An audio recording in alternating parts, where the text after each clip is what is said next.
كردي وقديا كلام بكي جبر ونحركز لزانن ريبر عابو دست بباراديكماي خدا دبيجي جبونا توكي ديمقراطيك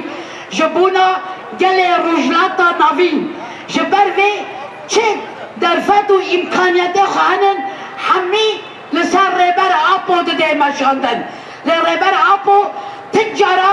تنزل ناكي جبو دولتا تركيا گو جبو پرزگرکا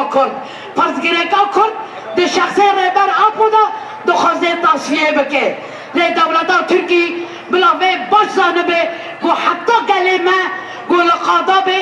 تجارة نقانه به قدیا کردی تنه بکه جبر دولتا ترکی جفکر و رابان رهبر عابو گلکی ده ترسه چنکه در فکر رهبر عابو دا نتوکی دموکراتیکه بانگزی گلان دکه جبو خلاص کرنا روجلاتا ناوین دکه سیاسته گو ایرو دده مشاندن رهبر عابو کلیتا روجلاتا ناوینه همو پرزگره که روجلاتا ناوین برای خدیا کردی ایواره چاره سر کنن. التفافه وارتباطه بفكر وفلسفة القائد عبد الله اوجلان. احييكم شعب تلكوتشر، شعب شلغاء، قرقي لقيدرك على هذه المواقف العظيمة التاريخية وفي هذه المراحل الحساسة التي نثبت للعالم أجمع بأننا شعب تواق إلى الحرية والعدالة، شعب أمنا بفكر وفلسفة القائد عبد الله اوجلان، القائد الأممي الذي يمثل جميع المكونات،